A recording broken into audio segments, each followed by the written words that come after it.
اور یہ ہو کیسے رہا ہے، یہ سننا بہت ضروری ہے، اس کو سمجھنا ضروری ہے۔ آپ لوگوں کا مسئلہ یہ ہے کہ اس طرح کی چیزوں کو نہ سمجھنا چاہتے ہیں نہ سننا چاہتے ہیں۔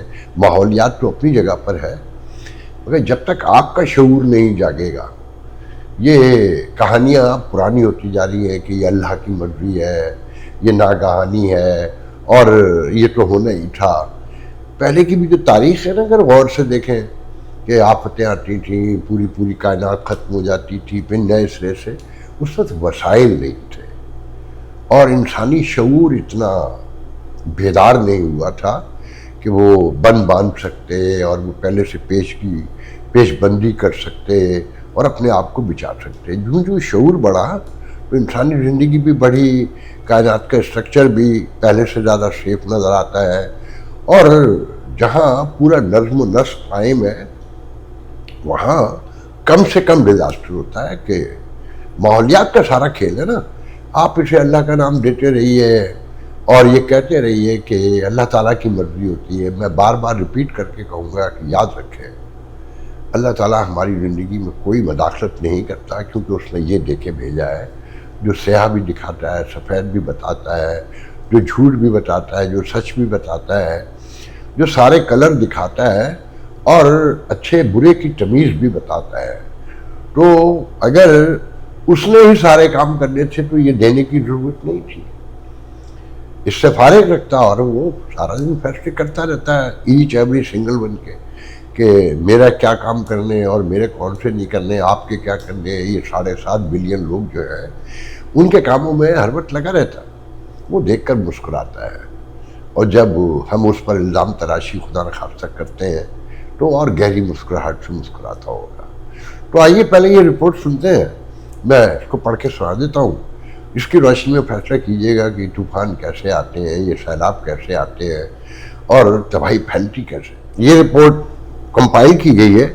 پاکستان میں ہر بڑے سیلاب کے بعد یہ سوال شدت سے ابھرتا ہے کہ آیا یہ تباہ کاریاں ڈیمز کی کمی کی وجہ سے ہیں یا اصل مسئلہ ہماری اپنی ناقص منصوبہ بندی اور آبی گزرگاہوں میں انسانی مداخلت ہے، مطلب یہ سوسائٹیاں، ہاؤسنگ سوسائٹیاں۔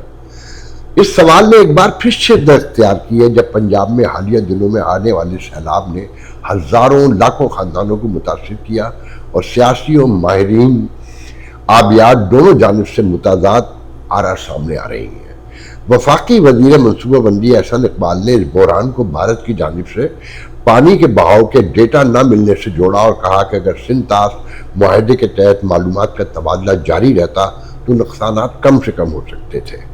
وزیر اعظم شہباز شریف نے ماحولیاتی تبدیلی کو پاکستان کی سب سے بڑی کمزوری قرار دیتے ہوئے مزید ڈیمز اور ریزروائر کی تعمیر پر زور دیا کہ پانی کو ذخیرہ کیا جا سکے اور آئندہ کے خسارات سے بچا جا سکے۔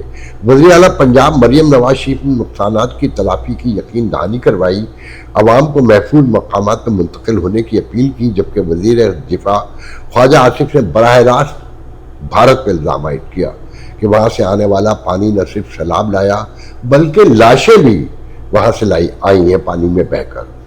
ان بیانات سے ظاہر ہوتا ہے کہ سیاسی قیادت مسئلے کا بڑا حل ڈیمز کی کمی یا ہمسایہ ملک کی آبی پالیسیوں کو سمجھتی ہے، لیکن دوسری جانب ماہرین آبی وسائل، خاص طور نصیر میمن جیسے ماہرین، یہ بڑے انٹرنیشنل ایکسپرٹ قرار دیے جاتے ہیں پانی کے معاملے میں، اس بیانیوں کو ناکافی اور یک رخ قرار دیتے ہیں۔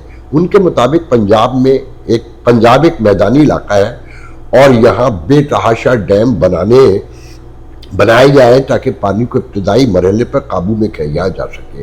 ان کا کہنا ہے کہ پنجاب میں اصل مسئلہ انسانی فلڈ لینز، دریاؤں کے قدرتی بہاؤ کو تنگ کرنے، تجاوزات اور غیر منصوبہ بندی تعمیرات سے پیدا ہوا ہے۔ جب پانی کے قدرتی راستے محدود کر لیے جاتے ہیں تو معمولی سا ریلا بھی تباہ کن شکل اختیار کر لیتا ہے۔ ان کے نزدیک سیلاب کا پائیدار حل ڈیمز کے ساتھ ساتھ آبی گزرگاہوں کو عدلی بحال کرنے، پہاڑی علاقوں میں چھوٹے ڈیم بنانے اور ان کو بہتر کرنے میں ہے۔ یہ تجزیہ ظاہر کرتا ہے کہ سیاستدان زیادہ تر مسئلے کو فوری سیاسی بیانیے میں ڈھالتے ہیں جہاں ڈیمز اور بھارت کو مرکزی نقطہ بنایا جاتا ہے، جبکہ ماہرین اس کے گہرے اسٹرکچرل ریزنز کی نشاندہی کرتے ہیں. پاکستان کے لیے ضروری ہے کہ وہ ان دونوں آرا کو ملا کر ایک جامع حکمت عملی وضع کرے جس میں بڑے ڈیم، چھوٹے ذخیرہ گاہیں، قدرتی گزرگاہوں کی بحالی اور ماحولیاتی پالیسی سب شامل ہوں، تاکہ ہر سال آنے والی یہ آفت قومی سانحہ نہ بنے بلکہ ایک قابل انتظام قدرتی چیلنج بن سکے. دیکھیں جی، فی الحال تو اس وقت خوشیاں یہ منائی جا رہی ہیں قرآن اشرافیہ میں کہ اب انٹرنیشنل ڈونرز آئیں گے، پیسہ ملے گا، لوٹ مار ہوگی. آپ دیکھیں نا سندھ میں جو 2022 میں آیا اس کے بعد کیا ملا لوگوں کو. ابھی تک نعرہ ہے جیسے روٹی کپڑا اور مکان کا نعرہ آج تک زندہ ہے، ملا کسی کو کچھ نہیں. اور بلاول روز کہتا ہے کہ ہم 30 لاکھ گھر بنا رہے ہیں. کتنے سال ہو گئے؟ 3 سال تو ہو گئے نا. جا کے دیکھ لیں، سندھ میں دورہ کر کے دیکھ لیں کتنے گھر بنے ہیں ابھی تک، کتنوں کو ملے ہیں، کتنے لوگ برباد ہوئے ہیں. صرف کراچی میں ایک دوست بتا رہے تھے 1000 گاڑیاں پانی میں ڈوب کر ختم ہو گئی. جب پوری گاڑی میں یہاں تک پانی آ جائے گا تو اس کا انٹیریئر تو گیا ہی گیا، اندر بھی جو ٹوٹ پھوٹ اور جام ہوا ہوگا انجن سے لے کے چیزیں. تو اگر 80 لاکھ کی گاڑی ہے، 90 لاکھ کی نئی گاڑی اور 30 لاکھ کی گاڑی ہے آلٹو جیسی 35 لاکھ کی جسے جیب میں رکھ کر آپ واک کر لیں تو زیادہ بہتر ہے. اب وہ بننے کے لیے کتنا پیسہ چاہیے ہوگا. اچھا، انشورنس کمپنیوں کا وہاں حال یہ ہے کہ یہ مجھے فرسٹ ہینڈ پتہ ہے کہ اگر آپ کی انشورنس ہے بھی نا تو جو اپریزر آتا ہے سب سے پہلے سے وہ پیسے مانگتا ہے کہ پیسے دو، ورنہ اپریزر صحیح نہیں ہوگا. اور مہینوں غائب رہتے ہیں، بہانے کرتے رہتے ہیں. کوئی اسٹرکچر، کوئی ریاست کا اسٹرکچر نہیں ہے نا، کوئی قانون نہیں ہے، کوئی انصاف نہیں ہے. مثال کے طور پہ یہاں گاڑی ڈیمیج ہو جائے اور آپ کی انشورڈ گاڑی ہے، جو 99.9% گاڑیاں انشورڈ ہوتی ہیں، تو آپ بالکل بے فکر ہوتے ہیں. ان کا اپریزر آتا ہے، وہ خود بھی صحیح کروا کے دیتے ہیں، آپ سے بھی کہتے ہیں کہ آپ نے کروانی، خود جا کے کروا لیں، پیسے لے لیں. اور یہاں گاڑی اگر پہلے سے کچھ پرابلم ہو، جو میں نے اکثر دیکھا ہے، اور اس کو ڈیمیج ہو جائے اور انشورنس کلیم کرنے کا وقت آ جائے تو خوشی منائی جاتی ہے کہ چلو آج جان چھوٹی. اور اگر آپ کی غلطی بھی نہیں ہے تو اس میں انشورنس بڑھنے کے چانسز بھی نہیں ہوتے.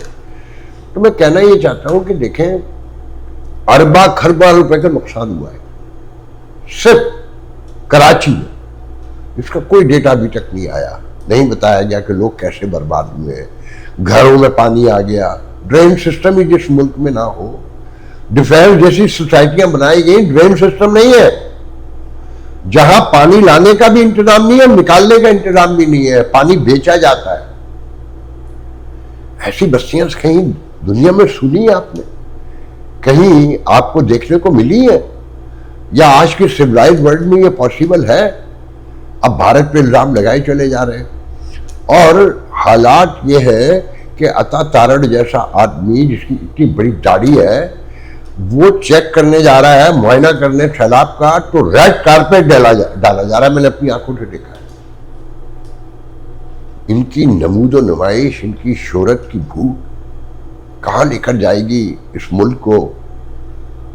اور وزیر اعظم چائنا چلا گیا ہے، پورا ملک پانی میں ڈوبا ہوا ہے، وہ چائنا چلا گیا ہے. اور حالات چائنا سے یہ ہے کہ سی پیک آلموسٹ تو ختم ہو گیا. میں پہلے بتا چکا ہوں کہ جس دباؤ کا شکار ہے.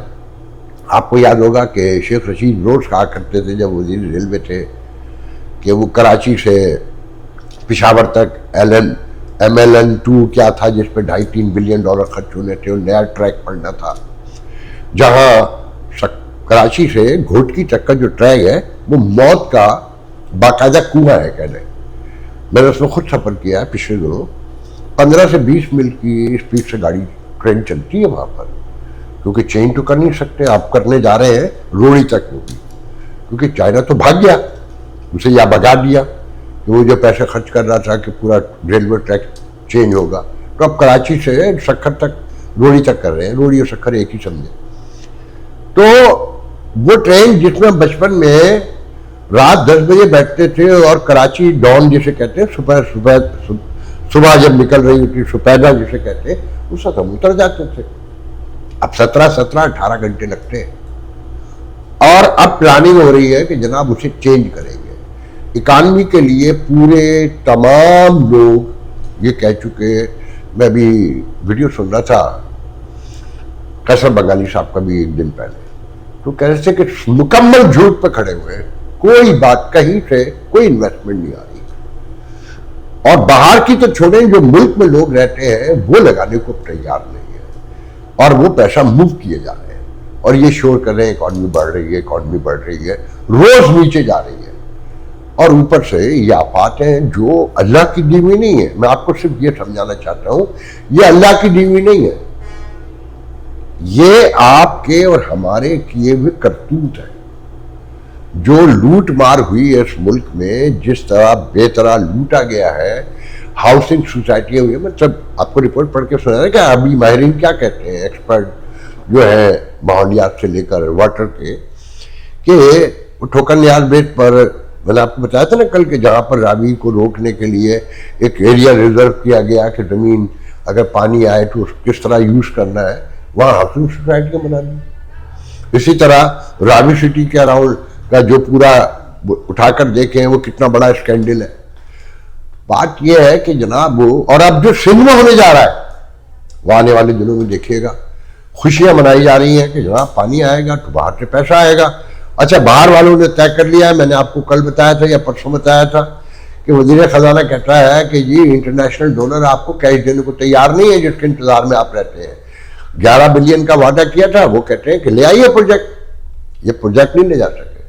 اس پر میں آپ کو ایک آخری واقعہ, ان کی عقل پر ایک واقعہ سنا کر ویڈیو ختم کرتا ہوں.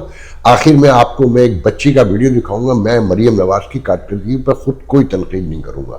وہ چھوٹا سا ویڈیو ایک بچی نے بنایا ہے, اس سے اندازہ لگائیے گا کہ لوگ ذہنی طور پہ کہاں کھڑے ہو گئے ہیں, اور چھوٹا سے بچے بھی اس بات کو سمجھنے لگے.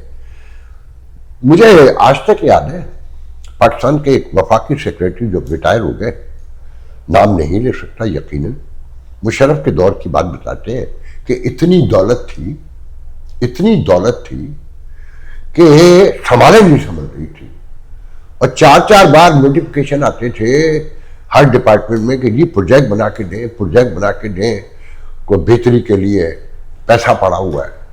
پروجیکٹ نہیں بنا سکتے تھے, اور وہ پیسے ضائع ہو جاتے تھے, لوٹ مار کر کے کھا لیا جاتے تھے.